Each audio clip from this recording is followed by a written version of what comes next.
조갑제TV 시청자 여러분 안녕하십니까? 저는 조갑제닷컴의 조세별입니다.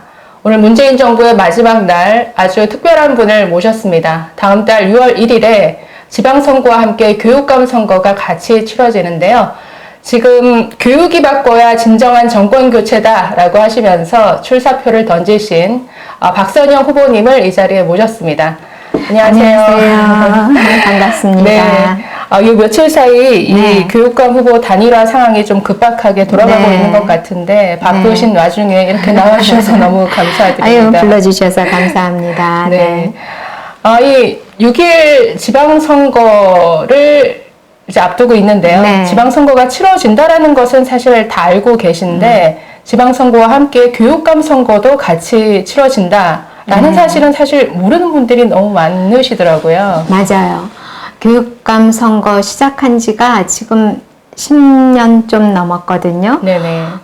다들 이 지자체 선거할 때 제일 큰 이슈는 서울의 경우엔 서울시장이 누군가, 내가 사는 지역의 구청장이 누군가, 시의원, 구의원, 네. 뭐 이제 이렇게 관심이 있고, 지역에서도 비슷합니다. 도지사, 시장, 뭐 이렇게 해서 내려가다가 교육감도 우리가 뽑았었나? 이렇게들 생각을 하세요.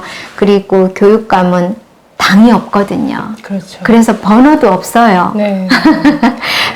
맞아요. 그래서 그 후보가 당의 공천으로 결정되는 게 아니다 보니까 네. 어떻게 보면 상대적인 어떤 관심도에 있어서 지자체, 자치단체장 선거보다는 아주 좀 관심이 떨어져서 오히려 그 후보들의 정책이나 자질보다는 사실 단일화 여부에 따라서 당락이 결정되는 항상 이런 맞습니다. 패턴을 겪어왔습니다. 맞습니다. 그래서 단일화, 그러니까 이게 굉장히 중요할 것 같은데 잠시 후에 제가 여쭤보기로 하고요.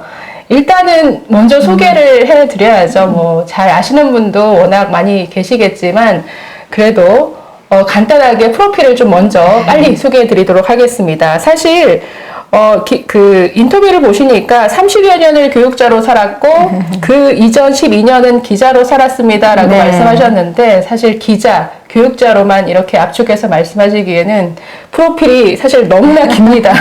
이 프로필을 제가 간단하게 좀 소개를 해드리면 네, 먼저 1956년생 네, 맞으신가요? 네, 그렇습니다. 그리고 이화여대에서 법학을 전공하셨고 서울대 대학원에서 법학 박사 학위를 취득하셨습니다. 원래 MBC 기자로 첫 출발을 하셨는데 12년 동안 일하셨고 그 이후에는 법학자로서의 길을 걸으셨더라고요. 그래서 카톨릭대 법학과 교수 또 동국대에서 법학과 교수로 지내셨고 작년까지 동국대에서 그래요. 교수 생활하셨죠. 네. 그래서 정년 퇴임하신 걸로 알고 그렇습니다. 있습니다. 자, 그래서 기자로 또 교육자로 사시면서 여러 한국 헌법학회 부회장이라든가 여러 가지 또 원자력 안전위원회, 국민권익위원회 여러 위원으로 또 활동을 많이 하셨습니다. 원자력 안전위원도 했고 그 위에 있는 대통령 네. 직속의 원자력 위원도 해서 사실은 제가 원자력에도 관여를 많이 했었죠. 정말 다양한 분야에 일하셔서 그리고 2008년 제18대 국회의원으로 또 일을 하셨습니다. 이때 외교통상통일위원회 소속 위원으로 활동을 하시면서 또 당에서는 정책위원회 의장까지 맡으셔서 정책 관련해서도 많이 일을 하셨을 것 같아요. 정책 수립이나 이런 쪽으로. 사실 우리나라가 이제 정치가 너무 부박하잖아요. 네네. 사실은 역사도 그렇게 오래되지 않았죠. 우리 한 70년 좀 넘었죠. 의회 구성해서 한 지가. 그러다 보니까 정당 활동이 그냥 국민들 눈에 좀 찌푸려지거나 아니면 좀 이상하거나 그러니까 많이 이상하죠. 요즘. 많이 이상하거나 아니면 그 뒤에 흑막이 조금씩 드러날 때 그런 것들이 막 극대화돼서 언론에 나오다 보니까 우리는 정치가 강해 이렇게 막 포말만 보게 되는데 정당의 생명은 정책입니다. 정책이 어떻게 나뉘느냐에 따라서 그 정당의 정체성이 드러나는 거거든요. 색깔도 드러나고 그다음에 정강 정책을 녹여내야 되는데 우리나라는 정강 정책은 다른 데가 있고 그때그때 뭐 해열제 먹는 식의 정책들을 네. 막 급조해서 내놓잖아요. 저는 그게 너무 안타까웠어요. 네. 제가 교수도 헌법 교수를 했기 때문에 네. 의회의 뭐 특징, 의회의 역할 이런 것들을 가르치면서 내가 국회의원이 됐는데 이거 좀 정책으로 승부를 해보자. 네. 정책을 내세웠을 때 다른 당도 설득할 수 있거든요. 네. 근데 국민이나 언론이 정책에 관심이 없더라고요. 근데 그게 교육감도 똑같아요. 네. 교육감도 단일화 왜 안 해? 하는 말씀은 누구나 하시는데 네 정책이 뭐야? 왜 그 정책이 필요해? 그러면 저 사람이 내놓는 그 정책하고는 어떻게 달라? 이런 질문은 기자들도 안 하세요. 그래서 우리가 아직도 좀 안정된 사회, 네. 그러니까 안전이 아니라 안정된 사회로 가려면 이렇게 바깥에 포말이 있는 물거품을 볼 것이 아니라 도도하게 흐르는 물줄기를 좀 봐야 되지 않을까 하는 생각을 하면서 어제 오늘도 그렇습니다. 네, 참 이상 좀 바라는 반대 뭔가 정책으로 서로 경쟁하고 정책으로 좀 국민의 판단을 받는 이런 정치 참 아직은 왜 이렇게 유연해 보이는지. 네. 자, 어쨌든 이때의 경험이 그래도 교육감으로서 또 교육 정책을 만드는 데 있어서도 굉장히 도움이 많이 되셨을 것 같아요. 그때 네. 뭐 법안도 많이 냈으니까요. 네. 당연히 정책을 가지고 하려면 기존의 법의 문제가 드러나고요. 이걸 어떻게 바꿔야 하는지가 보이기 때문에 네. 법안도 많이 냈었죠. 교육 법안도 많이 냈고요. 네. 네, 그래서 이렇게 국회의원으로 또 활동을 하셨고, 네, 최근에는 사실은 제가 제일 기억에 남는 것은 최근에 물망초 재단 이사장님 그리고 물망초 학교를 또 운영하시면서 네. 사실 너무 많이 이슈가 된 활동들을 참 많이 하셨습니다. 2020년 7월에 정말 역사적인 판결이 있었죠. 네. 김정은을 상대로 네. 국군 포로 생존자들이 손해배상 청구를 해서 승소를 하는, 그래서 북한에 대한 우리나라의 어떤 재판권을 인정한 첫 사례였는데 아주 역사적인 판결을 그 사건을 추진하는 데 있어서 주역이십니다. 그래서 사실 그 판결 현장에 저도 있었기 때문에 그때의 뭔가 아주 희열 같은 게 사실 저도 생생하게 전해졌었는데, 최근에 그런 국군 포로 송환 문제, 북한 인권 문제, 또 종전선언과 관련한 여러 비판 성명들, 이런 외교 안보 분야, 북한 인권 부분에 있어서 참 활동을 많이 해오셨어요. 제가 이제 상임위원회가 국회에 있을 때 상임위원회가 외교, 통상, 통일 이 세 가지였어요. 그러니까 당연히 이제 국제적인 문제, 우리나라의 국익과 관련된 거, 그죠? 외교, 통상, 통일이니까요. 네네. 근데 제 전공이 헌법이잖아요. 헌법의 반이 인권이거든요.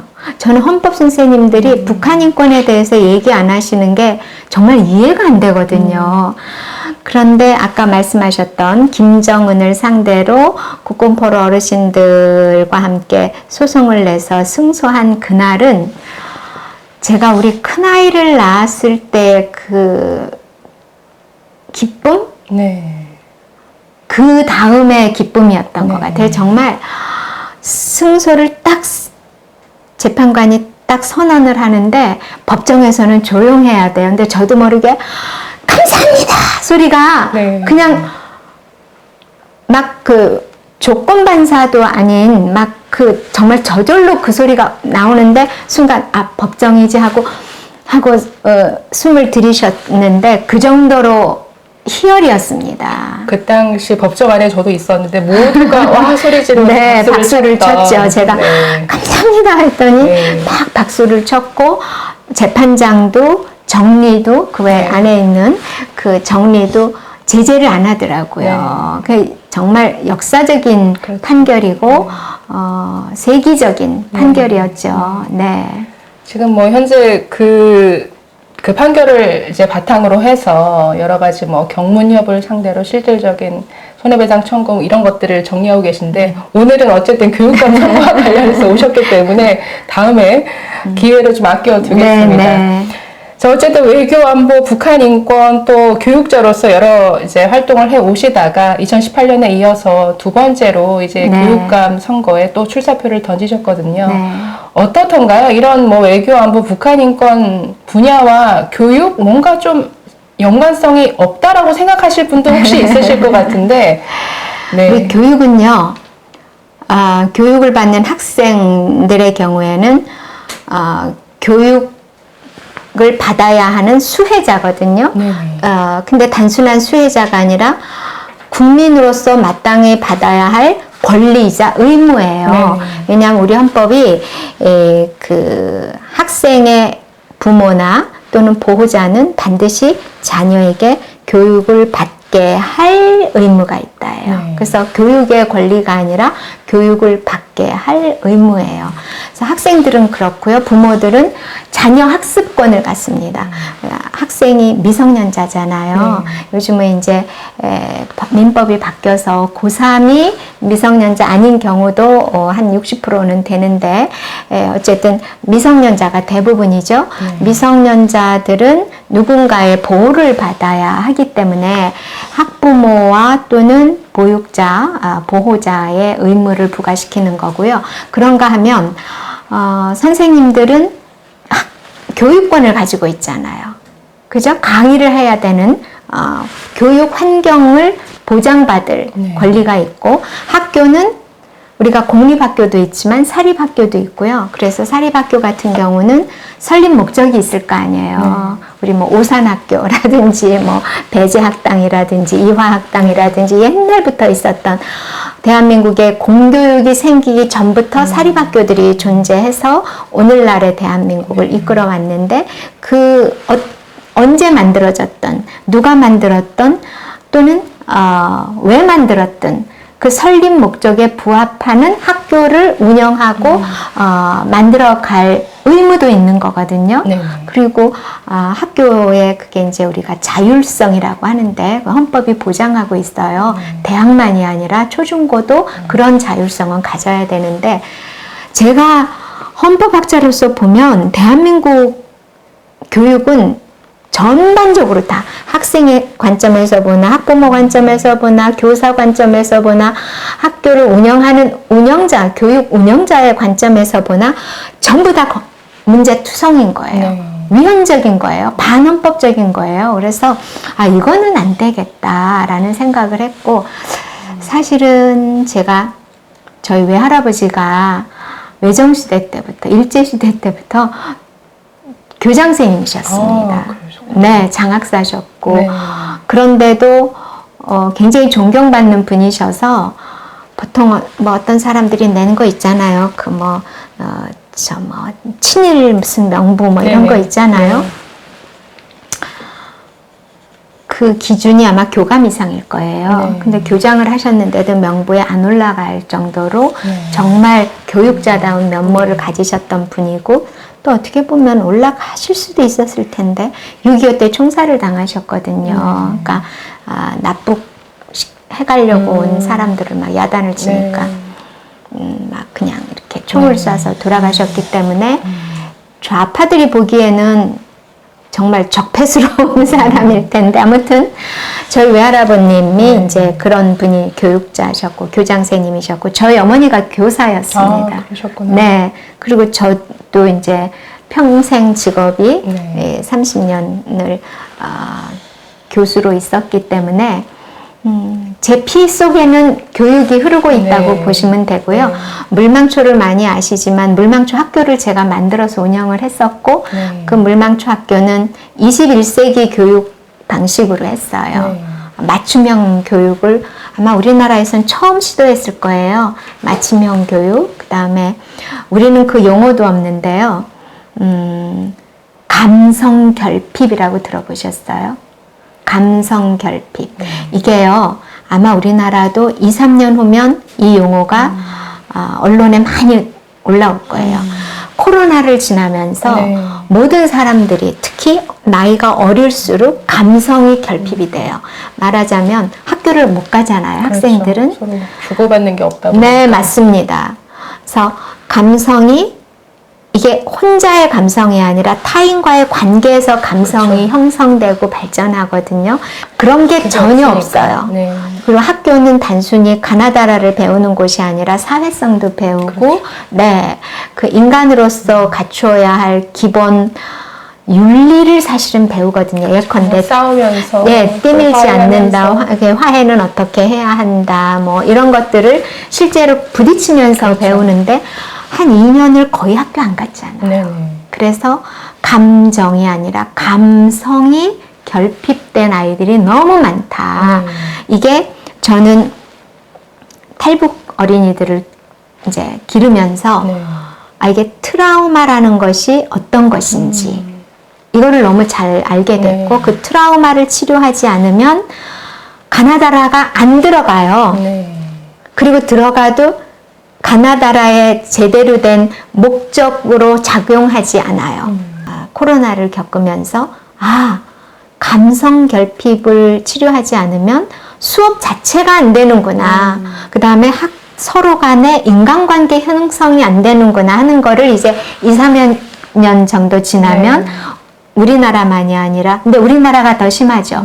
다른 나라들은 초등학교를 가장 늦게 문을 닫았어요.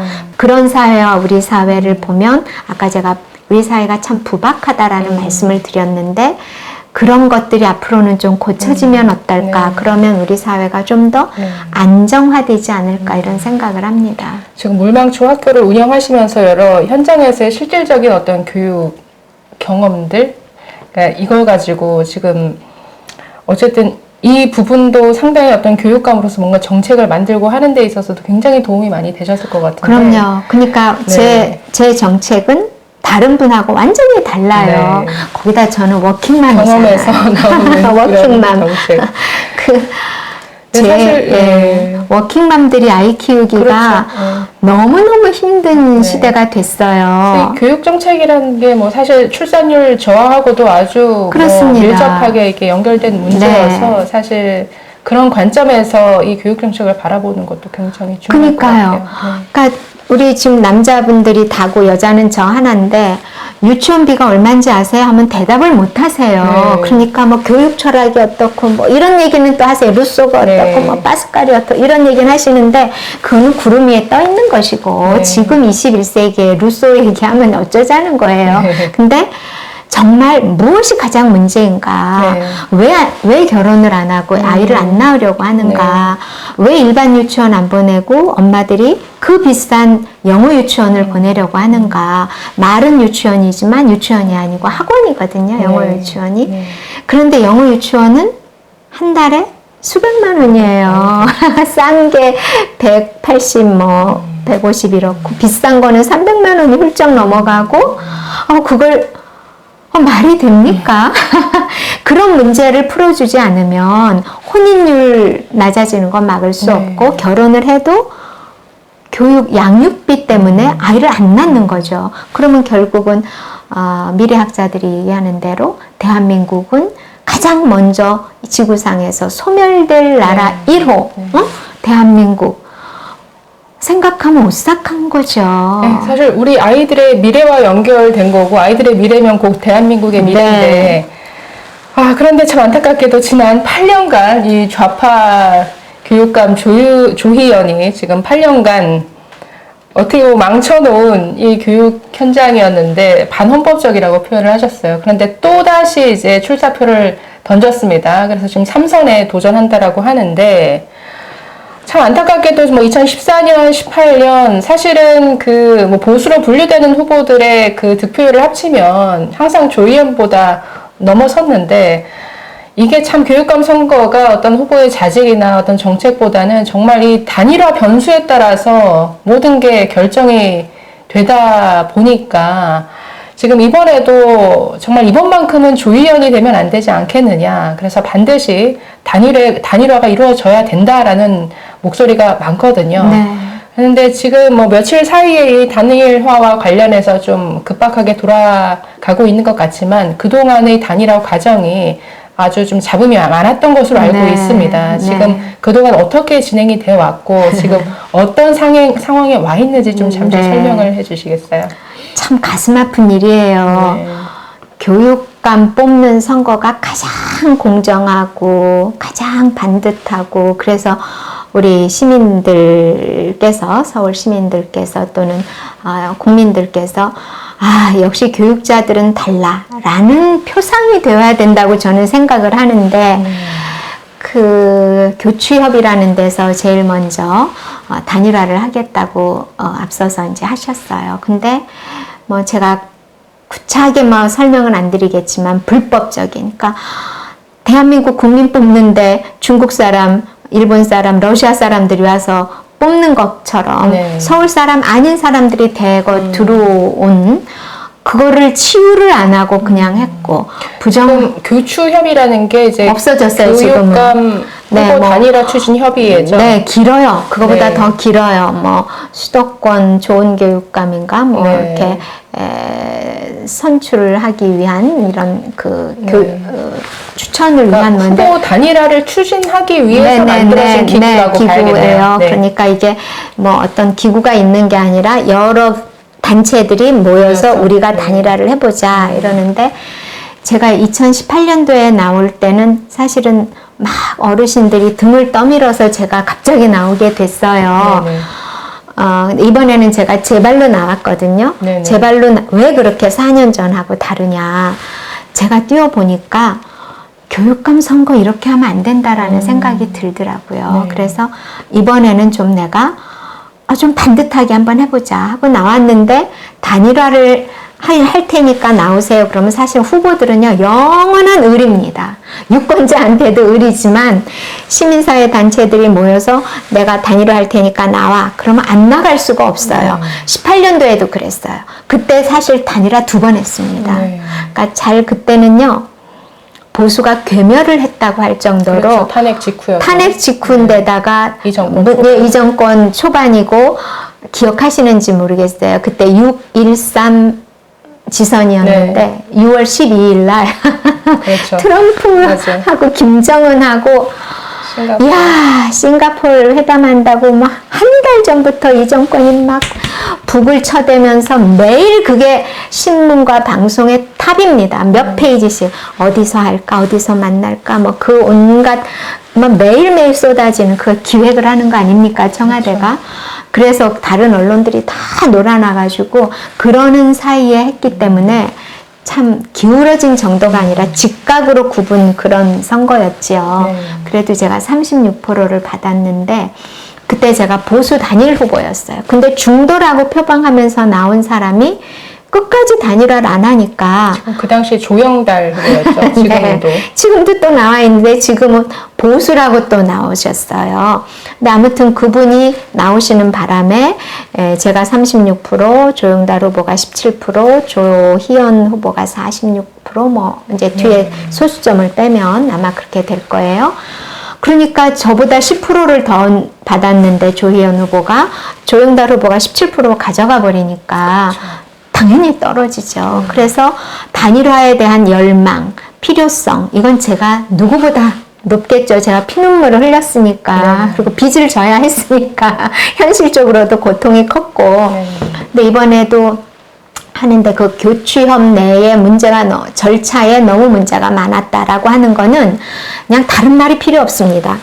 그 단체 대표들이 7분이 계셨는데 이 7분 중에 5분이 공개 성명서를 내셨어요. 자기네 절차에 문제가 많았다. 그리고 교추협은 이미 3월 30일자로 끝났다. 네. 이제 해산이 됐다. 네. 그러니까 더 이상 교추협이라는 단어를 쓰지 마라. 이렇게 성명을 내셨는데 거기에 동조하지 않은 2분이 이제 뭐 계속 문제를 제기를 하고 계시지만 어제죠. 어제 아침 9시에 이주호 후보하고 저하고 조전혁 후보하고 셋이서 만나서 재단일화. 그러니까 재단일화라는 단어도 좀 그렇죠. 단일화를 하겠다 이렇게 했어요. 지금 논의가 되고 있는 후보들을 설명을 드리면 박선영 후보님 그리고 조전혁 후보 네. 그리고 이주호 후보가 단일화를 요구하면서 이제 단식 투쟁을 하고 하셨는데 어제로 사퇴를 하셨고 사퇴를 선언을 하셨고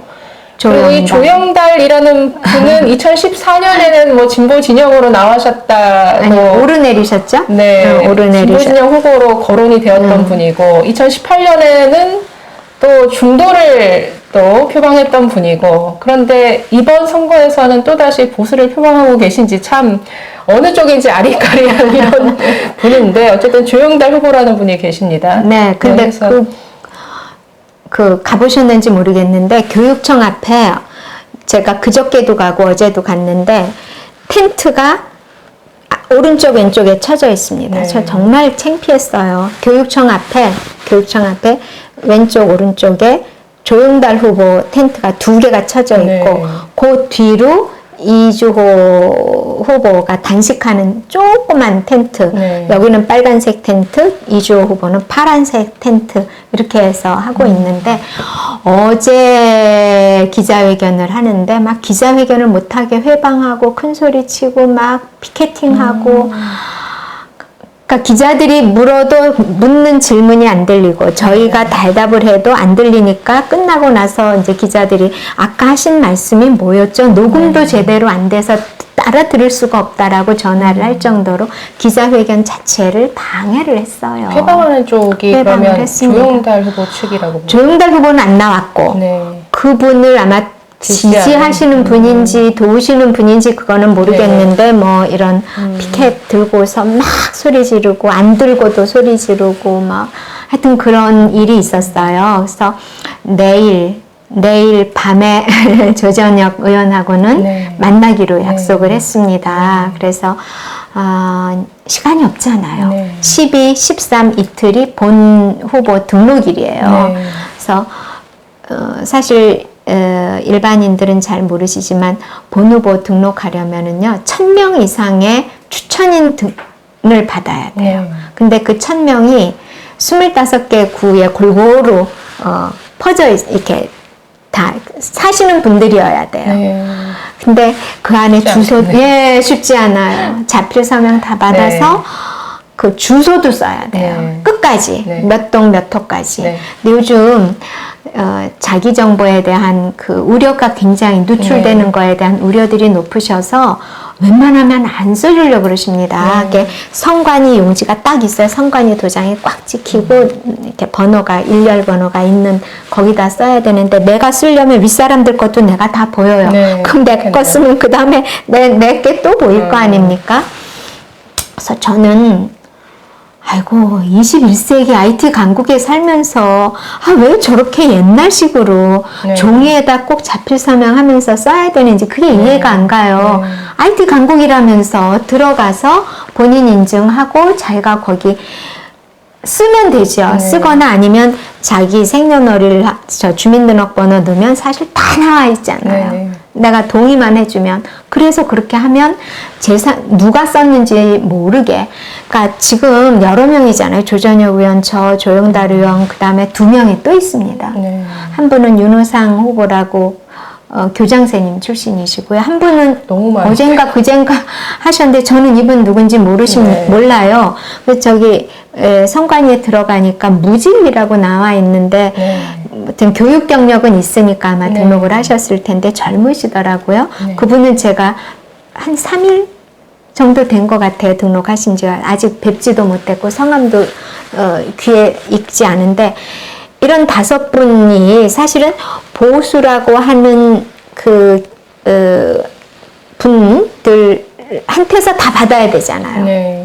그러면 우리 조 선생님도 저하고도 인연이 있으시지만 다른 후보들하고도 인연이 있으실 수 있잖아요.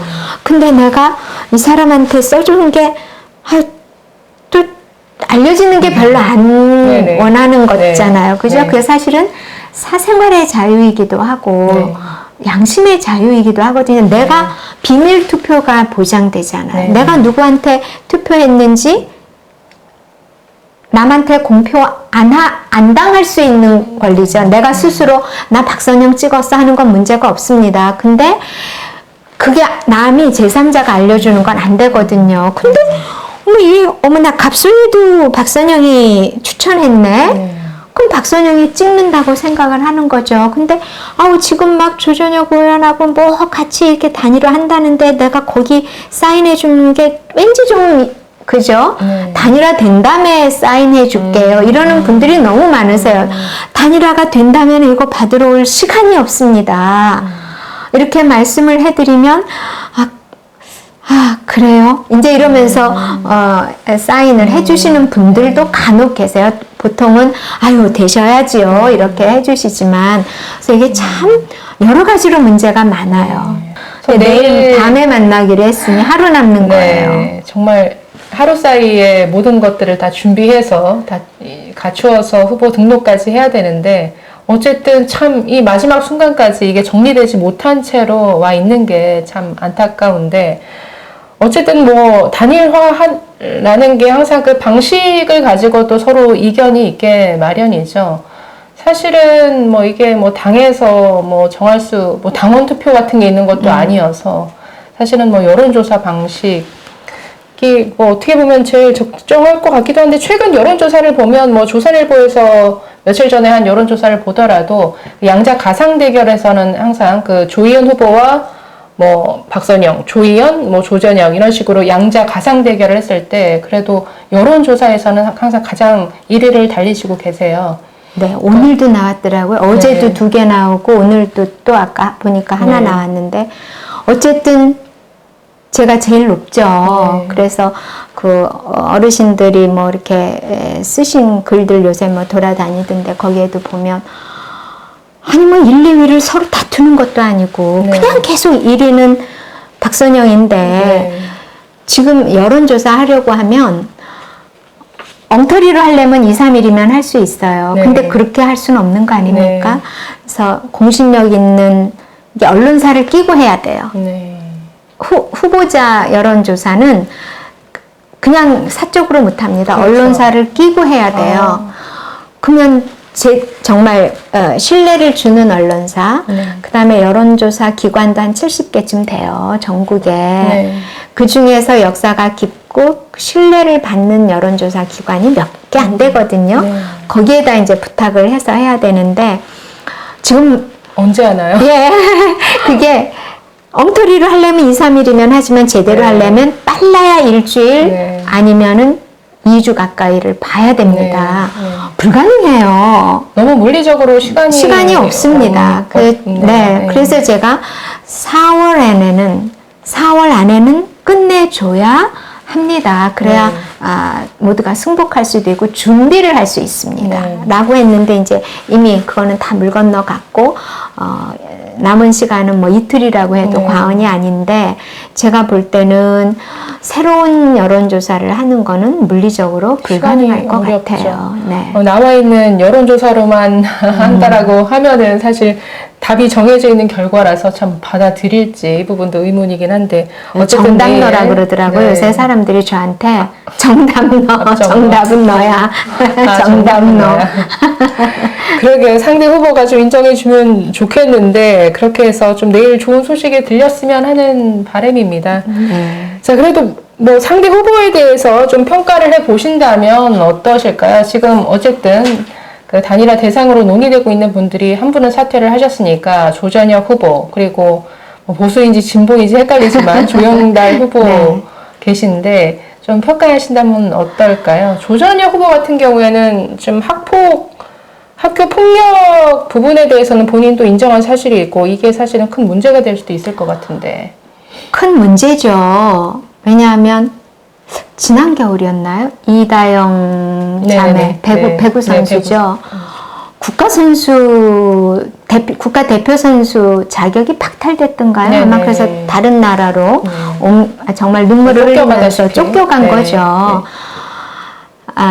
그 자매들은 중학교 때 있었던 사건 같아요. 중학생 때. 근데 이제 조전혁 후보는 고등학교고 본인이 방송에 나와서 두 군데 방송에 나와서 본인 입으로 얘기를 했고 나무위키라고 하는 저희가 보통 모르는 사람 그 사람 누구지 하고 하면 찾아보는 그 나무위키에도 쓰여져 있어요. 고등학교로 그래서 퇴학을 안 당하기 위해서 다른 학교로 이제 건너가고 이거는 아니 스포츠 선수, 연예인들도 학교 폭력은 이게 용서가 안 되는 겁니다. 그런데 학교 폭력을 근절해야 될 책임을 맡고 있는 교육감이, 그리고 어느 학교에서 학교 폭력이 발생을 하면 교육청에서 이제 제3자가 가서 조사도 하고 중재도 하고 해결도 하고 해결 방안을 모색도 해주는 역할을 하는 사람을 보내야 해요. 그런 역할을 할 사람이 어떻게 학교 폭력 가해자인데 교육감에 나올 수 있겠습니까? 맞아요. 그래서 뭐 요즘 오는 카톡들 보면 그거를 이제 반대 진영에서 이제 공식 후보가 돼서 나오면은 뭐 맹폭을 하기 위해서 준비해 놓은 게 뭐 엄청나게 있다. 요즘 뭐 조희연 측에서 네, 정교조 뭐 쪽에서. 정교조 네. 쪽이겠죠.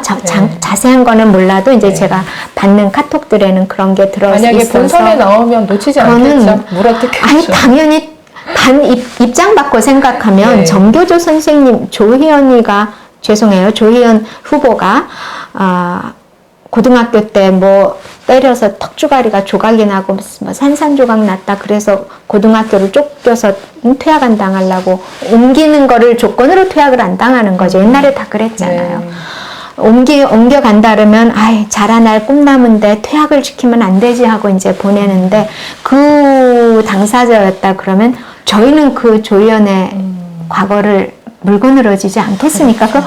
그 물고 늘어지고 안 늘고가 아니라 그거는 법의 학폭 가해자는 교육감 후보가 될 수 없다라고 하는 명문 규정은 없지만 그거는 당연히 안 되는 거죠. 당연히. 이제 그런 측면에서 저는 조전혁 의원이 참 안타까워요. 안타깝고 아까워요.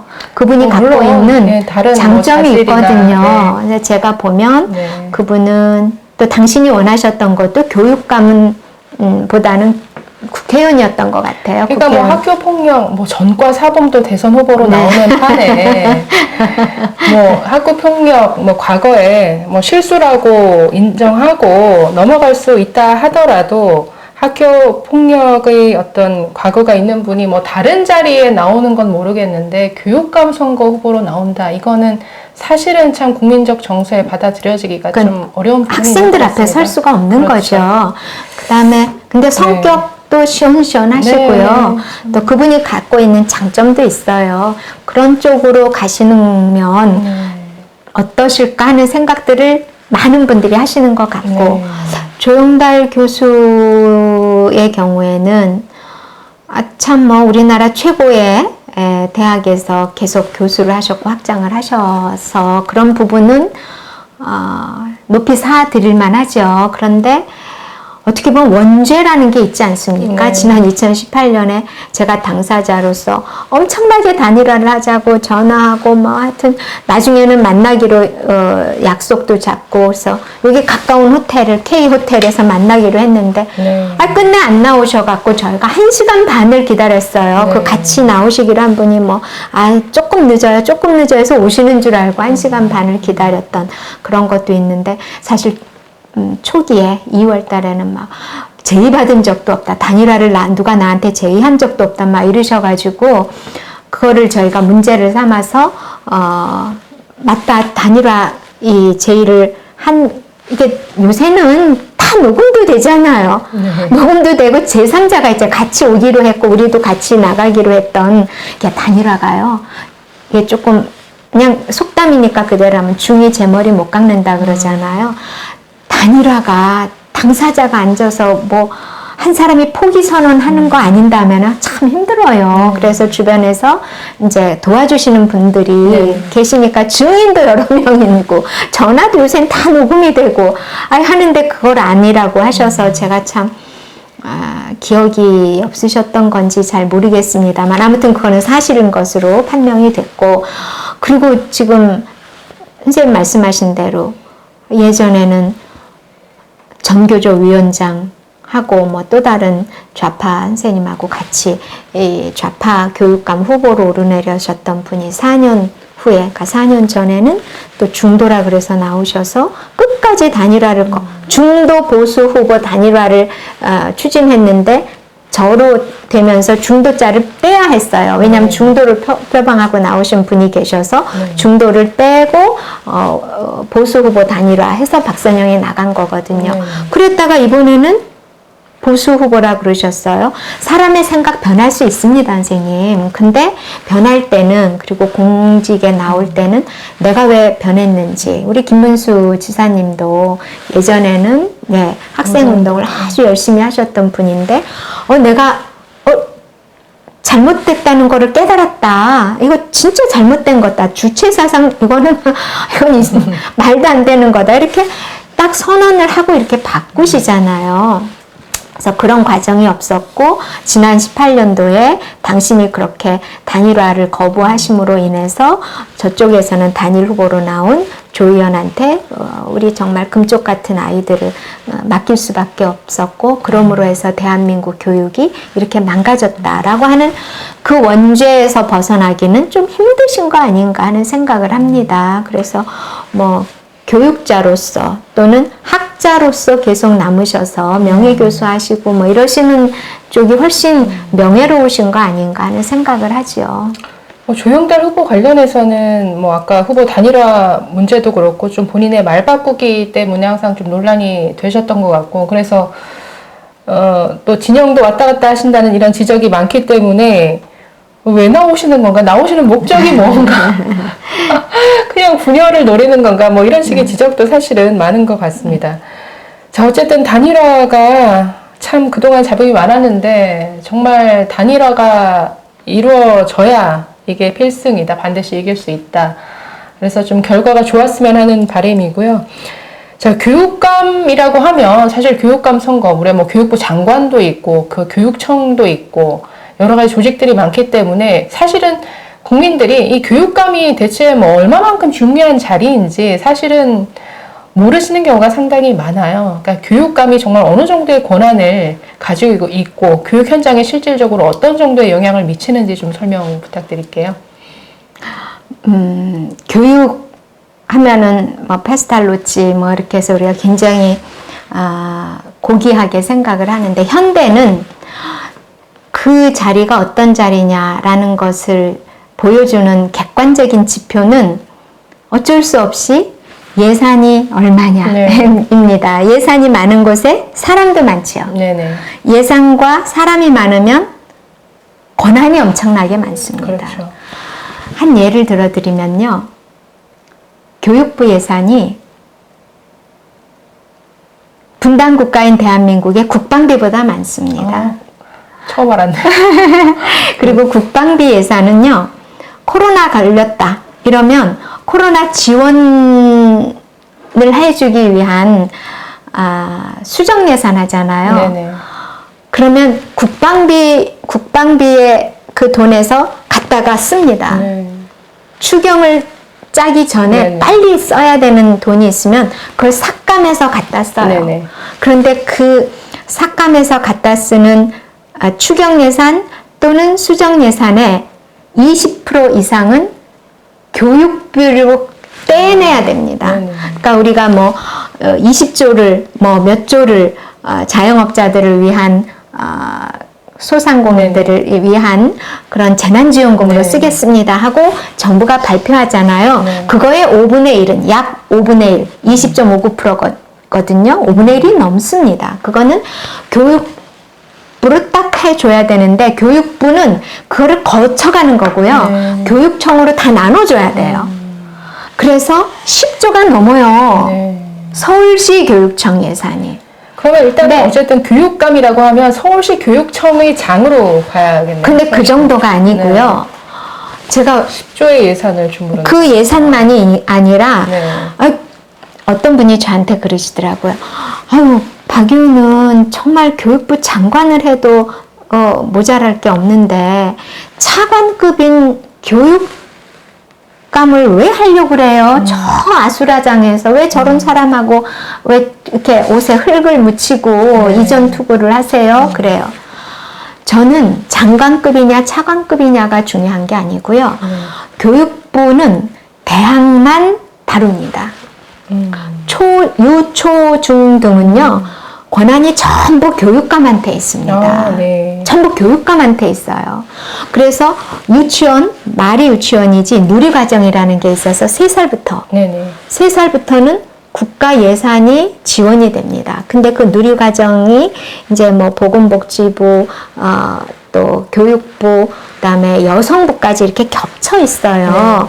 그래서 이게 늘 문제가 되는데, 아까 말씀드렸다시피 예산하고 인원이 많은 곳이 권한이 많고 그것이 곧 권력인 나라이기 때문에 네네. 그걸 안 놓치려고 그러는 거죠. 어느 장관이 이거는 교육에 관한 거니까 교육부를 줘야지 생각 안 하고 착같이 지키려고 하지요. 옛날하고 달라서요. 옛날은 교육이 초등학교 때부터라고 생각하지만 보육이 곧 교육입니다.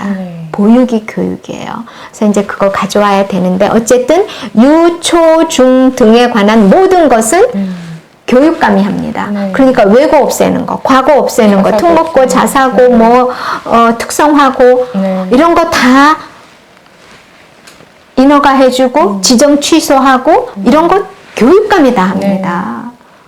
그런데 지 맘대로잖아요. 다 자사고 뭐 이런 전부 없애려고 했다가 100점 100패 했잖아요. 그래놓고 자기는 지금 재판을 받으면서 또 교육감을 나오겠다고 하는 거는 저는 이건 서울 시민을 모독하는 것이고 해서는 안 되는 행동을 지금 하는 겁니다.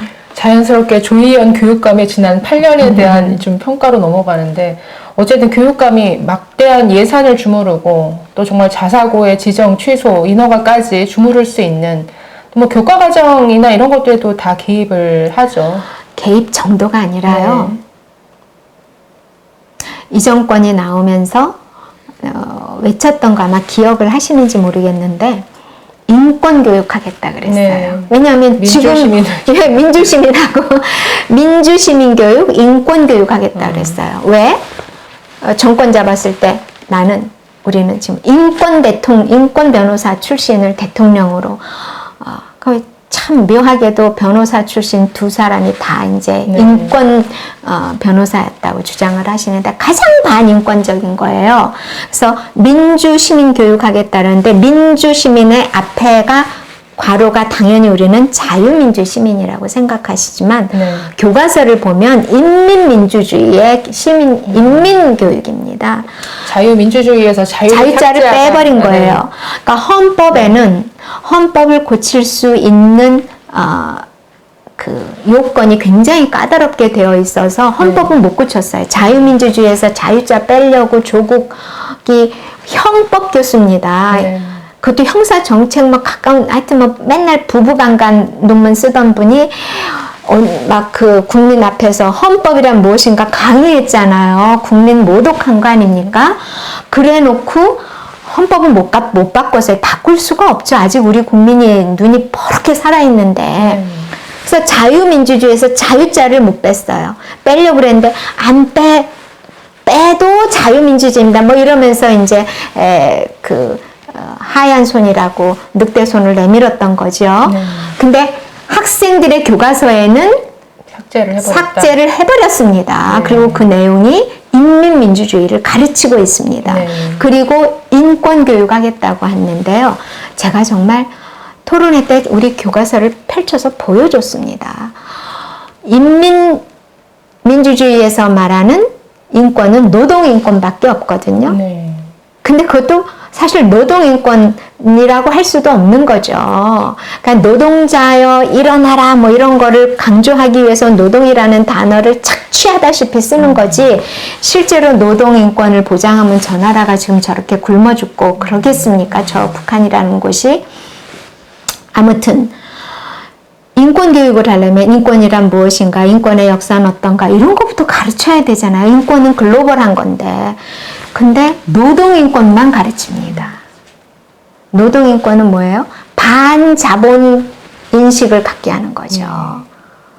완전히 반헌법적, 위헌적인 민주시민, 반헌법적인 인권교육을 하는 것이 이 조희연 8년에 내내 이루어졌던 겁니다. 저는 그거를 4년 전에 우리가 가져올 수 있었던 거를 못 가져온 것에 대한 또 똑바로 된 인식을 좀 해야 되고요. 거기에 원죄가 있으신 분은 진짜 참회해야 되는데 그게 안 되는 거죠.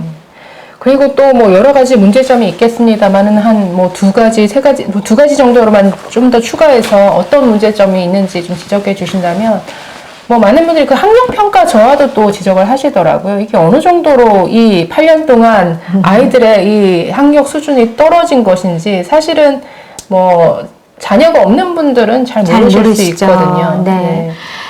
학력평가는요, 안 했습니다. 네. 조연 내내 안 했습니다. 그거 없애버렸죠. 근데 이번에 기자회견 하면서 한다고 한 것 같아요. 근데 저희가요, 평가한다 그러면 시험 본다 그러잖아요. 네네. 시험은 왜 볼까요? 내가 몇 등인가를 알기 위해서 보는 게 아니라 내가 부족한 곳이 어딘가, 어디가 얼만큼 부족한가를 알아야 내가 보충을 할 수 있고요. 내가 무엇을 잘하는가를 알아야 나의 진로를 개척할 수 있어요. 제가 과학에는 아무 관심이 없는데 내 꿈을 과학자라고 할 수 있을까요? 안 되잖아요. 그래서 학력을 평가하는 거는 나의 부족한 면과 내가 잘하는 것을 정확하게 알아서 나의 미래를 세울 수 있고 나의 현재를 치유할 수 있는 거거든요. 근데 그거를 마치도 아이들을 하나로 줄 세워서 그것이 인권을 침해하는 것처럼 몰아붙여서 시험이라는 걸 다 없애버렸어요. 결과는 어떠냐? OECD 국가 중에 제일 학생들이 공부를 많이 하는 나라는 어딜까요? 우리나라? 대한민국입니다. 그런데 학력 평가를 하면 뚝뚝뚝뚝 매년 이카루스의 날개처럼 뚝뚝뚝뚝 떨어져 내린 나라는 어딜까요? 대한민국입니다. 그 다음에 전 세계 OECD의 국가 중에 가장 불행하다고 느끼는 학생들이 나 너무 불행해 라고 느끼는 나라는 어딜까요? 우리나라. 그거는 꼴찌에서 두 번째예요. 아, 그래요? 맨 꼴찌는 터키입니다. 거기는 막 맨날 쿠데타 났다, 막 이렇게 됐다, 막 화폐 가치가 너를 떼어서 빵 하나를 살래도 막 가방으로 돈을 하나 가지고 가야 되는 이런 나라가 우리 대한민국 학생보다 더 불행하다고 느껴서 우리 뒤고요. 우리 다 알잖아요. 학생들 자살률 높은 거. 사실 학교 폭력도 학교에 재미를 못 붙이고 사회에 대한 불만이 많고 이러는 데서 일어난 거예요. 존쌤 어떠신지 모르는데 저가 학교 다닐 때는요. 일진 있었습니다. 저희 학교 다녔지만 이렇게 깻잎 머리하고 있었어요. 네, 이렇게 허리 막 이렇게 해서 교복 입고 그 친구들이요. 자기 학교 친구들 안 건드렸습니다. 다른 학교하고 싸웠죠. 여기 지금 광화문인데 여기에 몰려있던 학교 학생들 수학여행 가서 경주 가서 만나면 밤에 가서 이렇게 다른 학교하고 싸우고 그렇게 했지 자기 학교나 자기 학급의 아이들을 괴롭히고 이러는 거는 적어도 저희 때는 없었어요. 그 왜 모든 문제가 그런데 학생들의 불만이 어디 표출할 데가 없고 뭐 그러면서 이제 나쁘게 교육을 받다 보니까 이제 그 학교 폭력이 강해지는데 그렇게 불행하다고 느끼는 학생들이 많기 때문에 너무나 불행하게도 대한민국의 학생들의 자살률이 높은 거예요. 그래서 사실은 네이버에 아마 제 그 경력은 안 올라가 있습니다만은 자살 예방협회를 제가 이응식 선생님이라고 정신과 선생님하고 같이 만들어서 그걸 운영을 하고 있고 그 선생님도 지금은 이제 연세 드셔서 뒤로 물러나셨고 저는 뭐 국회 가고 이러면서 물러났는데 정말 이 학교를 문제 현장으로 만든 것이 조희연이다 이렇게 보시면 되겠고요. 정말 제가 빼놓을 수 없는 조희연의 문제점 아까 제가 예산이 엄청 많다 그랬잖아요. 그리고 예산이 자꾸 와요. 이렇게 코로나 하면서요. 다른 모든 부처는요. 예산이 줄어들었습니다. 그런데 예산이 일방적으로 늘어난 데는 교육 예산만 늘어났어요. 교육부를 거쳐서 교육청으로 다 왔습니다. 그 돈을 써야 할 곳에 안 쓰고 멀쩡한 사물함 다시 바꾸고 깔은 지 얼마 안 되는 복도 다시 깔고 화장실 다시 고치고 뻔한 그 양변기에 비대를 해야 된다고 비대는 없어도 21세기 교육을 해야 되는 거 아닙니까? 네. 다른 나라 다 하고 있는 코딩 교육, 스팀 교육, 그 다음에 모자란 선생님들을 새로 뽑고 그래야 되는 거 아닙니까? 그런 거는 안 하고 해야 할 거는 안 하고 학교를 공사판으로 만들어 버렸어요. 그린 스마트, 미래 학교, 좋은 단어는 다 갖다 썼죠. 그린, 스마트, 미래 다 갖다 썼지만 학교를 공사판으로 만들고 학부형들은 노 절대로 내 아이는 그런 곳에 보낼 수 없어. 혁신학교 전교조 운동장 만들어준 거거든요. 네. 전교조 왕국을 만들어준 거거든요. 그런 학교를 만들면서 그 학교에 집중적으로 지원을 한 겁니다. 그래서 세금 내시잖아요. 네. 저도 평생 세금 냈거든요. 지금도 세금 내죠. 그런데 그 우리가 낸 그 피 같은 세금이 전부 그렇게 네. 진짜 시궁창으로 흘러 들어간 겁니다. 써야 할 곳에 안 쓰고. 오늘 보도 보니까 이거는 예산은 아니군요. 그렇게 공교육 예산을 늘렸는데 초중고 사교육비도 네, 엄청 늘었어요. 4조 원 가량 더 늘었어요. 네네, 왜 늘었느냐? 학교가 가르칠 걸 안 가르치니까 학부모로서는 아이를 사교육장으로 내볼 네. 수밖에 없죠. 가르치질 않는데 다 아이들이 엎드려서 자는데 왜 엎드려 자냐? 잘하는 아이는 너무 재미없어서 다 아는 걸 하니까 자고 뒤떨어진 아이는 알아들을 수 없으니까 자고 이러는 겁니다. 그러니까 부모로서는 학원이라도 보내서 아이를 뭐 대학을 보내든 고등학교를 보내든 보내야 되는 거죠. 요즘요. 영유아들도 사교육합니다. 그렇죠. 요즘 뭐 어쨌든 조의원 뭐 이런 식의 이렇게 막대한 예산을 쓰고도 지금 지난 8년 동안 뭐 사교육비 늘어나고 아이들의 기초학력이 미달되고 지금 기초학력 미달 비율이 오늘 보도 난 거 보니까 중학교 수학이 2017년 미달 비율이 7.1%였는데 2020년엔 이게 13.4%로 늘어났네요. 네. 고등학교 영어는 같은 기간 4.1%, 그러니까 4.1%의 학생이 미달이었는데 이게 8.6%로 역시나 두 배 네, 이상. 네. 그러니까 그만큼 미달되는 비율이 이렇게 늘어났다라는 거는 그만큼 기초학력이 떨어져 버렸다. 지난 4년간. 근데 이게 이 정도면 사실 책임지고 안 책임지고 나와야죠. 물러나야 그렇죠. 됩니다. 네. 저는요, 좀 죄송해요. 과격한 말씀 드리면 학부모들이 집단 소송해야 되는 거 아닙니까? 정말 저는 못해요. 제 아이는 이미 다 졸업을 했으니까. 네. 제 아이가 지금 초중고등학교 다니면 집단 소송하고 싶어요. 하려고 하시는 부모 계시면 사실 저희 캠프에는 변호사분들도 많이 계시거든요. 네. 제가 이렇게 연결해드리고 싶어요. 아니 학교가 아이들한테 가르치지를 않으니 이 모양이 되는 겁니다. 그래서 그런데요. 기초학력 미달자가 몇 점 받으면 미달자인지 아세요? 모르겠습니다. 예전에 학교 다니신 분들은 60점 밑은 네. 낙제지? 아니야. 우리 때 40점 밑이었어. 이러세요. 네. 60점도 40점도 아니고 20점입니다. 20점. 어머. 찍어도 되는 거예요. 찍어도. 20점이 안 되는 비율이 네, 그렇습니다. 수학이 13.4%라고요? 중학교, 고등학교가요. 구구단이 안 되는 학생들이요. 많습니다. 너무 충격인데요. 진짜 충격이고요. 수포자가 아니라 저는 산포자라고 합니다. 찬스. 네, 산수, 네. 셈이 안 되는 아이들이 있어요. 네. 그래서 제가 그걸 막 공격을 하면 어느 전교조 선생님이 이렇게 쳐다보면서 저한테 뭐라 그러시냐면 더하기, 빼기, 곱하기, 나누기를 손으로 합니까? 핸드폰이 다 있는데? 이러세요. 그런데 더하기, 빼기, 곱하기, 나누기는 단순히 내가 물건 사고 돈을 뭐 더하고 빼고, 그것도 다 그 캐쇼 앞에 있는 기계가 다 하지요. 근데 그게 아니라 인간의 논리적 사고의 기초입니다. 그렇죠. 수학은.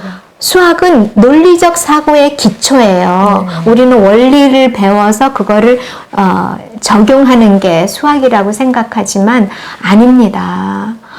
그런 걸 생각하면 기초학력 미달이라고 하는 게 상식선보다도 낮은 것을 굉장히 충격이네요. 끔찍합니다. 네. 그래서 제가 어디 가면 그런 말씀을 드려요. 옛날에는 교육 강국이라 그랬죠. 교육 망국입니다. 네. 교육 그게 망국. 아니라 교육 망국. 네. 진짜 심각하네요. 자, 어쨌든 뭐 이런 거 외에도 일단 뭐 조희연 교육감은 뭐 내내 지금 소송의 연속이었고 계속 패소였어요. 뭐 자서고 폐지와 관련해서도 소송을 당해서 전부 패소했죠. 네. 그리고 뭐 그 해직교사, 정교조 출신 해직교사를 불법 채용한 것으로 공수처 수사 대상 1호가 됐는데 그럼에도 불구하고 다시 3장내 도전한다고. 그런데 참 이런 분이 지금 어쨌든 여론조사를 하면 1위를 달리고 있다라는 게 참 안타까운 현실인데요. 그러게요. 근데요, 출마 선언할 때 기자회견은 혹시 보셨는지 모르겠어요. 자기가 이번에 재판받고 있잖아요. 네네. 그 해직교사, 정교조 선생님들 5명 부정으로 네, 뽑으려다가 걸린 거죠. 네. 거기에 대해서 뭐라고 얘기를 하느냐 하면요. 선생님을 제자리에 갖다 놓는 것, 선생님을 학생들한테 돌려드리는 것, 이거는 교육감이 당연히 해야 할 일입니다. 그러니까요, 제가 보면은 똑같은 한국말 씁니다. 네. 똑같은 한글을 쓰고 우리말을 씁니다. 그리고 똑같은 대한민국 국적을 가지고 있습니다. 그런데 어쩌면 이렇게 문해력이 안 된다고 해야 되는지, 뇌의 구조가 우리하고 다르다고 해야 되는지, 학생을 사랑하는 선생님을 제자리에 갖다 놓는 거는 교육감으로서 당연히 해야 할 책무이다라고 하는 거를 어떻게 해야 합니까? 뉘우치는 게 아니라 우리는 지금 현재 재판을 받고 있는 사람은, 자, 우리가 직장에서도 그렇습니다. 옛날에는 고발 고소만 당해도 사표를 내던 시절이 있었어요. 근데 그건 아니다. 왜 무고하게 막 저도 막 고소돼 있고 고발돼 있고. 저요 간첩이래요. 저보고 간첩이고 좌파고 막 이러고. 그 지난주에 막 올렸습니다. 저를, 아니 김정은을 상대로 재판 청구하고 소송하는 사람이 간첩이 국공포로 어르신을 돕고 탈북자들을 돕는 간첩도 있습니까? 아무튼 그리고 저도 고소당해 있습니다. 그러니까 무고하게. 그러니까 제가 2018년에 보수 단일 후보라는 거는 선관위에서도 인정을 해줬어요. 근데 그거를 제가 허위 사실 공표했다고 고발을 합니다. 그런 고소 고발도 넘쳐나게 많기 때문에 고소 고발만 한 사람을 사직시키는 건 이거는 인권 침해다라고 해서 기소가 되면 네, 사표를 받거나 휴직을 하라고 하는 경우들이 있습니다. 왜냐하면 기소 이제 검수완박돼서 그것도 어렵게 됐습니다만은 기소는 검사가 하고, 그래도 검찰은 디파트먼트 오브 저스티스잖아요. 정의를 실현하는 부서고, 공부하고 사법시험도 본 사람들이 하니까 그렇게 하는데, 사실은 재판을 기소 정도가 아니라 공수처 1호 대상이 돼서 그 재판을 받고 있는 사람이 그거는 정당한 교육감의 책무입니다라고 하는 이런 말을 하면서 나오는데도 20% 이상의 지지율을 받고 여론조사 결과가 나온다는 건 참 참담한 현실입니다. 좌파적 그 선동이 참 기술이라고 봐야 될 것 같은데, 어쨌든 이런 조희연이 다시 3선이 되는 이 결과는 보지 않았으면 좋겠는데, 자, 어쨌든 지금까지 문제점을 참 많이 얘기를 해주셨는데, 이걸 뭔가 해결하기 위한 나만의 공약, 박선영의 공약, 한 3가지 정도만 얘기해 주신다면 어떤 게 있을까요? 첫 번째는요, 전교조 교육 타파하겠습니다. 그런데 전교조 명단 공개해가지고는 절대로 안 되고요. 법치국가적 원칙에 따라서 전교조 교육 타파할 겁니다. 그리고 전교조들 중에도요, 정말 나쁜 정교조가 아주 정말 악랄한 사람들이 이걸 주무르거든요. 네. 그 사람들은 제가 확실하게 정리할 겁니다. 그래서 저희 캠프에 변호사들이 많은 겁니다. 들어가는 즉시 저는 조희연한테 구상권도 청구할 겁니다. 그 아까 말씀드렸던 그 네. 변호사 비용이 얼마겠어요. 그동안 소송하면서 네, 그 구상권 발생한. 확실하게 하면서 네. 정교조 처리하겠습니다. 그러면서 정교조 교육을 처리를 하다 보면 학생 인권 조례라든지 이런 것들은 당연히 이제 뭐 해서는 안 되는 교육들, 동성애 교육이라든지 이런 것들 처리가 당연히 되겠죠. 두 번째로는 돌봄공사, 박선영표 돌봄공사를 만들겠습니다. 이게 뭐냐? 학생들을 초등학교 1학년은요, 1학년 1학기 때 몇 시에 오는지 아십니까? 학교 갔다가. 엄마가 돌아서면 옵니다. 그렇죠. 12시도 안 돼서 옵니다. 이게요, 워킹맘들이 지금 대부분이야. 맞아요. 그죠? 정말 어떻게 할 수가 없습니다. 육아휴직 주잖아요. 육아휴직 몇 년인데요. 육아휴직은 아이 키우는 내내 합니까? 돌봄공사 해서 아침에 굿모닝 교실, 그 다음에 돌봄을 같이 하는 교과 과정을 충실하게 이행할 수 있도록 돌봄 공사를 만들어서 지금 서울시가 25개 구입니다. 25개 구가 사실은 다 니드가 달라요. 원하는 게 다르고 또 인력 수급도 저마다 달라요. 음악하는 분들이 많은 데는 아무래도 예술의 전당이 있는 쪽이 많고 체육인들이 많은 쪽 뭐 이렇게 좀 이렇게 다릅니다. 특성들이. 그거를 하나로 데이터베이스화해서 중앙에서 이렇게 나누어서 골고루 모든 학생들이 어디에서 살든지 질 높은 돌봄과 교육을 함께 받을 수 있도록 돌봄공사 할 거고요. 세 번째는 이 두 개는 저밖에 없어요. 세 개가 다 그렇긴 하지만 요즘 어느 후보가 제가 정책을 일찍 내놓으면요 다 지난번에도 그러고 뺏겨가더라고요.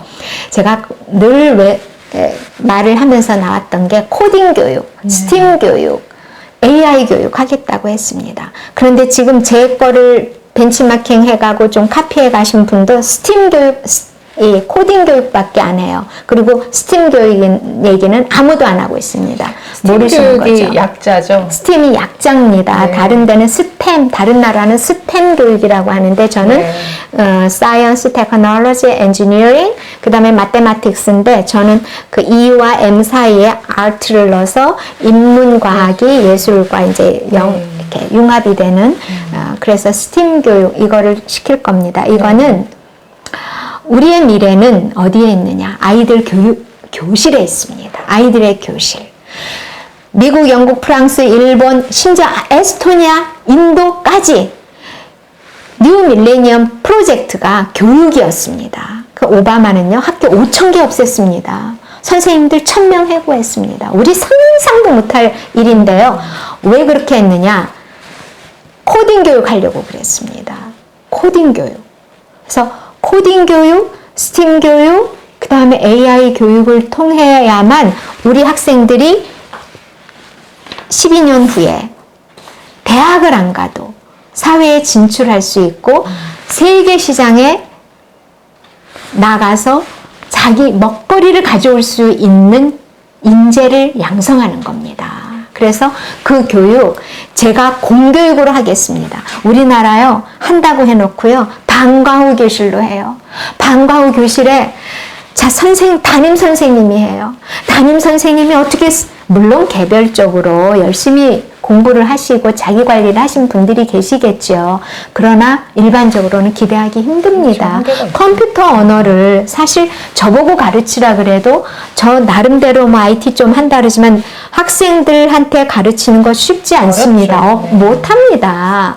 그런데 저는 그거를 할 수 있는 단기간에 빨리 공교육에 넣을 수 있는 노하우를 가지고 있습니다. 그래서 이 세 가지 정교조 교육 청산할 거고요. 그 다음에 돌봄 공사 만들어서 지금 학조부모라고 있죠. 옛날엔 학부모였는데요. 네네. 지금은 다 맞벌이 부부를 하다 보니까 그렇죠. 학조부모. 일본은요. 6명이 아이 하나를 키운다 그래요. 부부, 외가, 친가. 할머니, 할아버지. 이렇게 해서 식스팩이라 그러더라고요. 우리나라도 그렇습니다. 일본은 식스팩이라는 단어를 써서 뭐 리쿠샤쿠라 그러죠. 가방 하나, 그 가방값도 되게 비싸대요. 그 비싼 걸 어떻게 사주냐 물었더니 외할머니, 외할아버지, 친할머니, 친할아버지, 엄마, 아빠가 6년 쓸 가방을 사준다고. 우리 돈으로 되게 비싸던데. 아무튼 맞벌이 부부도 걱정 없이 아이를 키울 수 있는 그런 돌봄 공사 만들 거고요. 그래서 서울시의 어느 학교에 다니든지 골고루 일정 수준 이상의 교육을 받게 할 것입니다. 그리고 21세기 교육, 21세기 미래 교육 이미 우리 앞에 와 있는데 우리만 안 하고 있어요. 코딩 교육, 스팀 교육, AI 교육 하겠습니다. 네. 저만의 차별화된 정책입니다. 네. 예, 들어보면 어쨌든 지금 출산율 저하되고 네. 정말 이 글로벌 환경이 너무나 급변하고 있는데 우리나라 교육만 너무 제자리인 것 같아서 이게 정말 바뀌어야 된다라는 어떤 필요성이 정말 느껴지는 이런 공약들인 것 같은데 정말 이번 선거만큼은 단일화가 잘 이루어져서 조의원을 다시 보지 않았으면 좋겠습니다. 네, 그래서 조의원이 그렇습니다. 망쳐놓은 지난 이 8년 정말 부정부패, 무능, 이 혼란의 교육 현장이 좀 바로 잡혔으면 하는 바람인데요. 네. 오늘 긴 시간 이렇게 네. 얘기해 주셔서 너무 감사드리고 내일 또 중요한 네. 이 단일화 논의를 앞두고 있는데 마지막으로 좀 이번 교육감 선거를 앞두고 국민들께 좀 하시고 싶은 당부의 말씀 마지막으로 좀 부탁드리겠습니다. 네. 긴 시간 시청해 주신 여러분 감사합니다. 대한민국의 모든 문제의 근원, 뿌리는 사실은 교육입니다. 내일이 이 대통령 취임일이죠. 새로운 대통령이 사실은 교육 전문가를 인수위원으로 임명을 안 해서 걱정을 많이 했는데 그래도 정책으로 내놓으신 것들이 제가 추구하고 제가 공약으로 내놓았던 것들을 많이 포함을 해주셔서 참 감사하게 생각을 하고 있습니다. 제가 사실은 대통령의 교육 정책 특보를 했었거든요. 그래서 제가 주장했던 정시 확대. 그래서 정시가 확대돼야 조국이 딸 같은 사건이 예방될 수 있습니다. 그래서 정시 확대하고 그 다음에 코딩 교육하겠다고 받아주셨어요. 이런 몇 가지가 더 있기는 합니다만은 이제는 대한민국이 교육 강국의 면모를 다시 세워야 합니다. 그런데 세기가 변해서 지금 21세기 제4차 산업시대입니다. 제4차 산업시대에 대한민국 미래를 결정지을 것은 다름이 아닌 교육입니다. 교육이 바뀌지 않으면 진정한 정권 교체라고 할 수 없습니다. 저 재수생입니다. 재수생이기 때문에 검증받았습니다. 그리고 저는 제 정책이 그 어떤 분의 정책보다 가장 정확하고 그리고 미래지향적입니다. 그리고 저는 워킹맘 1세대입니다. 맞벌이 부부가 많은 것은 시대적인 조류고요. 그러다 보니까 부부들이 아이를 안 낳으려고 합니다. 왜? 아이를 키울 수가 없으니까요. 키워줄 사람도 없고 키울 돈도 없고 이거 제가 해결하겠습니다. 아까 말씀드렸던 돌봄 공사 해서 굿모닝 교실부터 저녁 8시까지 보육과 교육을 함께 책임지는 그런 교육 제가 할 것입니다. 그리고 사교육비 이 돌봄 공사가 이루어지면 사교육비 제로에 가까운 정책 실현이 가능하게 됩니다. 시청자 여러분, 그동안 보수 단일화가 안 돼서 걱정 많으셨죠? 내일 제가 밤에 조전혁 후보를 만납니다. 만나서 어떤 결과를 가져올지는 저로서도 지금 단언할 수는 없습니다만은 기도하고 기원하는 마음 간절하고 또 여러분께서 도와주시면 좋은 결과가 나오리라 믿습니다. 다만 드리고 싶은 말씀은 학교폭력 가해자의 전력을 가진 분이 어떻게 교육감이 되겠습니까? 그리고 지난번에도 이번에도 단일화에 협조하지 않으시는 분들 우리 서울시민 또 대한민국 국민 여러분께서 용납하지 않으시리라 믿습니다. 저는 오로지 우리 아이들 그리고 대한민국의 미래만을 보고 뛰겠습니다. 저라면, 준비된 저라면, 검증받은 저라면, 능력이 인정받은 저라면 조희연을 꺾을 수 있습니다. 큰 표차로 꺾을 수 있습니다. 지난번에도 36% 이상을 받았습니다. 많이 지켜봐 주시고 성원해 주시고 관심 가져 주시고 그리고 투개표 참관인도 되어 주시고 직접 행동하는 양심으로 함께 해주신다면 대한민국을 우리가 교육을 통해서 바꿀 수 있으리라 확신합니다. 감사합니다. 네, 긴 시간 같이 자리해 주셔서 감사드립니다. 네, 6월 1일 꼭 기억해 주십시오. 지방선거만 있는 게 아닙니다. 교육감 선거가 같이 치러집니다. 꼭 서울시 교육감 후보로 나오셨지만 서울만 계신 게 아니라 여러분들이 계시는 각 지역의 교육감 후보들 잘 살펴보셔서 꼭 좋은 선택해 주시길 바랍니다. 네, 긴 시간 시청해 주셔서 감사드립니다.